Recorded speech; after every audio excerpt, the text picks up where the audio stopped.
नकला चांगला करत होतो म्हणून मला लोकांनी नट केलं. राष्ट्रीय चळवळीत होते. स्वातंत्र्याची जी चळवळ चालू होती त्याच्यामध्ये मग प्रभात फेरा होता, झेंडावंदनं होती, मोर्चे काढायचे होते, निदर्शनं करायची होती. या त्यात आम्ही सगळी लहान मंडळी. खरं म्हणजे मला लोकांनी स्वीकारलं कसं याचं मला आश्चर्य वाटतं.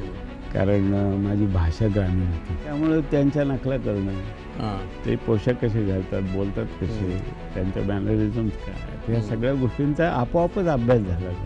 एक तर सेवादलाचा संसार चालवायचा होता, तर मग गणपती उत्सवामध्ये मे महिन्याच्या सुट्टीमध्ये नाटकं करायची, लोकनाट्य करायची आणि यातून मिळणारा पैसा सेवादलाच्या सगळ्या इतर खर्चाकरता द्यायचा. असं करता करता मी नट झालो. नकला चांगला करत होतो म्हणून मला लोकांनी नट केलं. म्हणजे विशेषतः आमचे आवाबेन देशपांडे आणि डॉक्टर देशपांडे म्हणाले, अरे तुझं सगळ्यात ग्रामीण चांगलं बोलतो, तू लोकनाट्यात काम करायचं. म्हटलं ठीक आहे.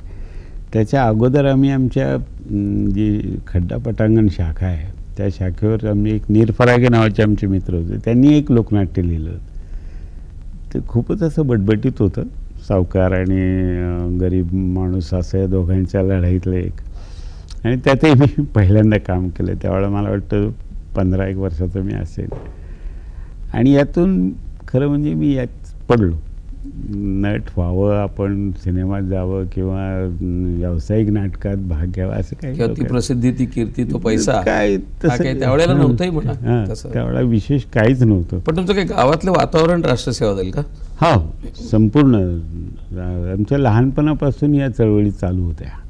माझे सगळे नातेवाईक मंडळी, माझा थोरला भाऊ, ही सगळी मंडळी राष्ट्रीय चळवळीत कामं करत होती.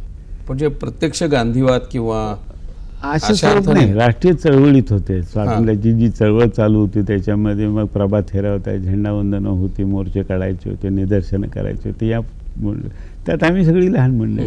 त्यामुळे मग ते लोकनाट्याकडे. हो. पण नंतरच्या काळामध्ये म्हणजे आता तुमचं तर वैशिष्ट्य असं आहे, जसं तुमच्या पिढीतल्या बहुतेकांचं आहे, की त्या सगळ्या मीडिया तुम्ही पाहिले ज्यावेळेला टेलिव्हिजन नव्हताच. हो हो. किंवा खरं म्हणजे आजच्या अर्थाने एवढाली थिएटर, डॉल्बी साऊंड, चित्रपट सुद्धा नव्हते. त्यावेळेला तुम्ही नाटकाच्या मार्फत आलात आणि मग चित्रपटामध्ये गेलात आणि हळूहळू मग नाटक मागेच पडलं तुमच्या ह्याच्यामध्ये. तर मग त्याचा प्रत्यक्षात लोकांवरती परिणाम करायला नाटक सुद्धा आहेच ना. पण नाटक मी कधी सोडलं नाही. मी नाटक करतच राहिलो. म्हणजे असं कधी घडलं नाही की मी आता सिनेमा करतोय म्हणून मी नाटक पूर्ण नाही, असं नाही. मी सिनेमाबरोबर नाटकही करत राहिलो आणि खूप चांगली नाटकं त्यावेळेला केली. म्हणजे सकाराम बँडर सारखं केलंय, जंगली कबूतर केलंय, बेबी सारखं नाटक केलंय, सूर्यास्त केलंय, रणदोघांची केलंय. तर मग हे सगळं सिनेमा चालू असताना मी हे केले आणि त्याकरता मुद्दाम म्हणून वेळ काढलाय. आता त्याच्यामधले चिकार वादग्रस्त झालेला सर्वात म्हणजे बाइंडर आहे. बाइंडर आणि तो म्हणजे असा अगदी अंगावर येणाराच वाद होता, म्हणजे ते करायचं की नाही. पण मग त्या वादांना तुम्ही झेपवू शकलात, याचं कारण त्या नाटकामधली ताकद का तुमचं कन्व्हिक्शन्स? नाटकामध्ये ताकद होती, निश्चितच नाटकामध्ये ताकद होती. आणि मी पहिल्यांदा लोकनाट्यातून नाटकात काम करत होतो. खरं म्हणजे मला लोकांनी स्वीकारलं कसं याचं मला आश्चर्य वाटतं. कारण माझी भाषा ग्रामीण होती, तरी पण मला अगदी घोटून कमलाकर सारंगनी, कारण तो ब्राह्मण आहे आणि मग त्याच्या तोंडामध्ये ती सगळी ब्राह्मणी आहे, पण शिव्या आहेत, पण त्या सगळ्या ब्राह्मणी याच्यामध्ये आहेत.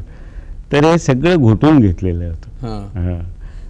तर पण हा जो तुमचा ग्रामीण टोन तुम्ही म्हणता, जो अनेक तुमच्या हा मुख्यतः पश्चिम महाराष्ट्रातला.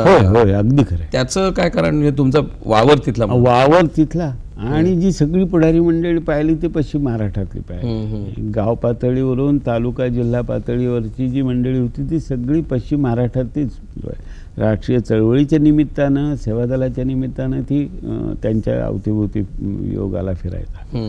त्यामुळे त्यांच्या नकला करणं, ते पोशाख कसे घालतात, बोलतात कसे, त्यांच्या मॅनरिझम्स काय, या सगळ्या गोष्टींचा आपोआपच अभ्यास झाला.